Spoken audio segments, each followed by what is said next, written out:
Hey y'all, my name is Zach, and welcome to Kart Creations. Today, I'm going to be talking about Wave 4 of the Mario Kart Track Pass. With this Track Pass, we saw 8 new tracks and 2 different cups added, and 1 new character of Birdo. And interestingly, along with that, we see just how Nintendo's going to be adding these characters in.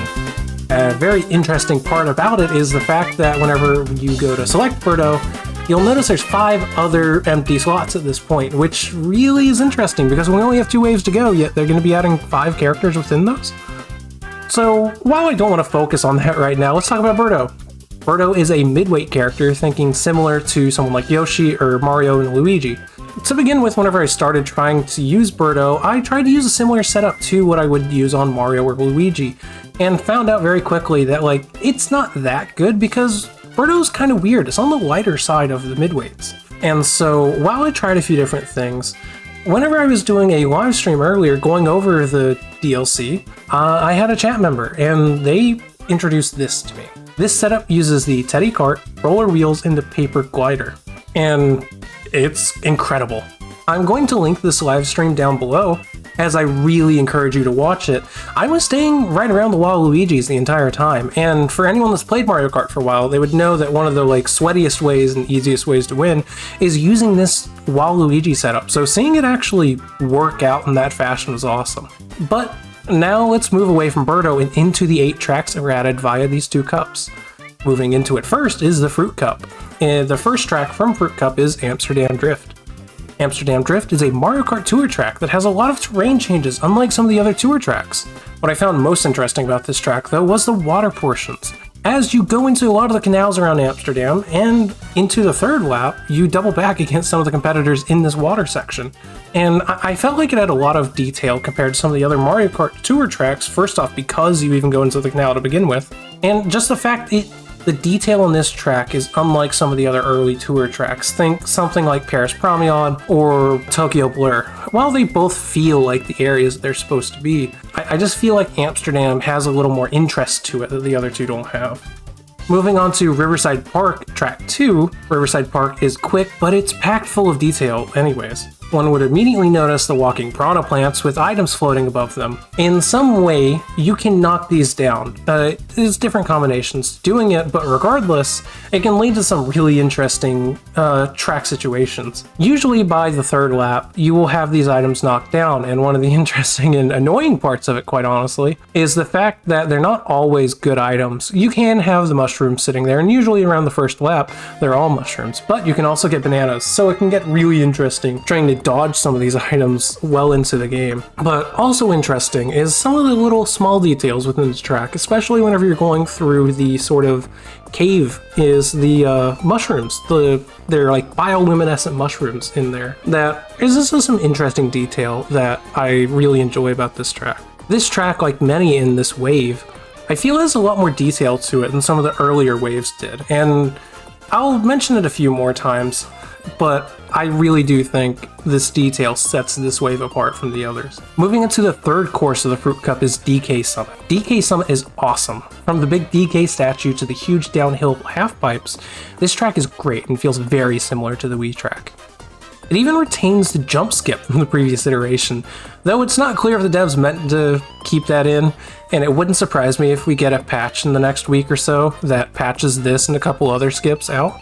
As for the obstacles in this track, you have to be careful of some of the things like the turns, which is really annoying because if you cut too close to some of these holes in the track, it's very easy to fall into them. As I was testing the track on the live streams, there were a few times I fell into this and it really pissed me off, but it was still fun.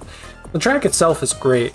And you also have to watch out for these snowdrifts, though these are a little more obviously something you shouldn't be running into. But as a whole, I felt that DK Summit was fast-paced and fun, and it's a good track. I'm happy to see that it returned. The 4th track of the Fruit Cup, Yoshi's Island, by far is the best track of the DLC. I could spend this entire video just talking about this one track, and it's by far my favorite. It's jam-packed with different pieces of Yoshi Island history, and the theme even is great. It did something similar to Hyrule Circuit, where it even changed the coins up. And the coins are these Yoshi coins that I love.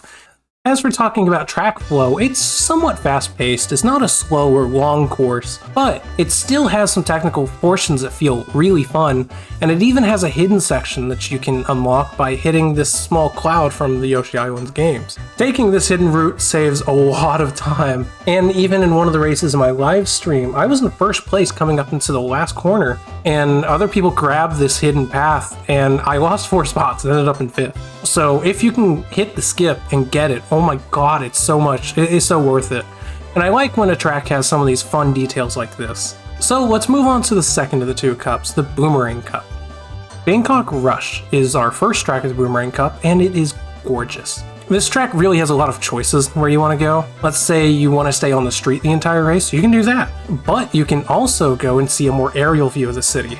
There's many options of it. You can go on different roofs, and you can go on many different rails above the streets also. It's really a pick-your-own-adventure of tracks, and it makes it more interesting than some of the early tour tracks, which again, I don't mean to shit on, but these newer tour tracks seem to have a lot more detail and choice than the early ones. Getting back on track here, between the beautiful architecture of Bangkok and its awesome track design, it's just so much more interesting than these earlier tour tracks, and I'm really happy to see it's included in Wave 4. Moving on to the second track of the Boomerang Cup is the Mario Kart DS course. Mario Kart DS looks awesome. While it follows a simpler approach, it doesn't scrounge on the detail anyways. From Peach's Castle to the mid-track forest, this course looks great. The piranha plants shoot fire in the first portion of this track, and it's really fun and quite challenging to actually get around them. While it's going to be pretty easy on the first lap to just dodge it, it's really not that tough, but once you start getting to the more hectic second and third lap, by the third lap you really have to make the choice. How do I get around this fireball, or do I just eat the banana beside it? You end up with a really fun sort of test of just how do I want to deal with this sort of problem. And once you pair that with some of the wandering Goombas around the track and the Wiggler that even shows up late into the race, and you get a simple track that looks good, has a lot of detail, and feels really good. But let's move on to our third track, Waluigi Stadium. This track I kind of have a hard time describing, not because it's boring or doesn't have a lot into it, rather the opposite. It seems to have it all. Lots of jumps, half pipes out the wazoo, and a ton of obstacles you have to dodge. This track follows the standard muddy stadium aesthetic with fire jumps and mud holes, but also has this crazy center section with loads of fire and piranha plant contraptions to dodge, and sometimes even a tire. It's really fun, and you really have to pay a lot of attention to this. If you for 2 seconds even lose concentration, you'll end up either missing some of the alternate paths that are really good, or even just running into the myriad of things that you can run into.